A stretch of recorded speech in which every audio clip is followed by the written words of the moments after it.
ఇద్దరు పులులు గౌతమ్ మరియు నిఖిల్ ఇద్దరు పులులు కొట్టుకుంటున్నారు.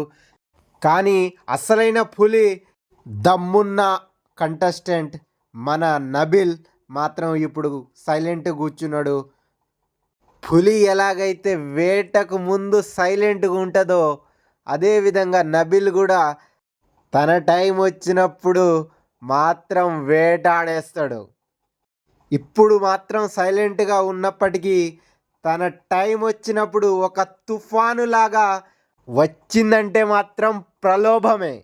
అదేవిధంగా నబిల్ వచ్చిందంటే తుఫాన్లాగా ప్రళయాన్ని సృష్టించగల దమ్మున్న నబిల్ నాకెంతో ఇష్టమైన contestant in Bigg Boss house.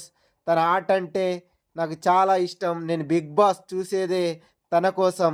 Nabil is my favourite contestant in Bigg Boss season 8 Telugu.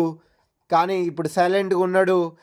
తన నామినేషన్ ఎలా చేస్తాడు, తను ఎట్లా మాట్లాడతాడని నేను మాత్రం 1000 కళ్ళతో ఎదురు చూస్తున్నా. ఫస్ట్ నుంచి నామినేషన్ అంటేనే ఒక ఫైర్ బ్రాండ్ నబిల్. మనందరికీ తెలుసు. వచ్చినప్పటి నుంచి నామినేషన్లో ఏ విధంగా మాట్లాడుతున్నాడో మనందరం చూసాం. తను గట్టిగా మాట్లాడాలి ఈ నామినేషన్లో అని నేను కోరుకుంటున్నా. తను మాట్లాడకుంటే సైలెంట్గా ఉంటే మాత్రం స్క్రీన్ టైం తనకు తగ్గి తనకు వచ్చే ఓట్లు రాకుండా తను టాప్ 2లో కానీ విన్నర్ అయ్యే అవకాశం కానీ కోల్పోయే ఛాన్స్ ఉన్నది. కాబట్టి నబిల్ బాగా మాట్లాడి గట్టిగా ఆడి గెలవాలి. ఫస్ట్ వచ్చినప్పుడే తను అన్నాడు షేర్ ఆయా కప్పు లేకే జాయగా అని.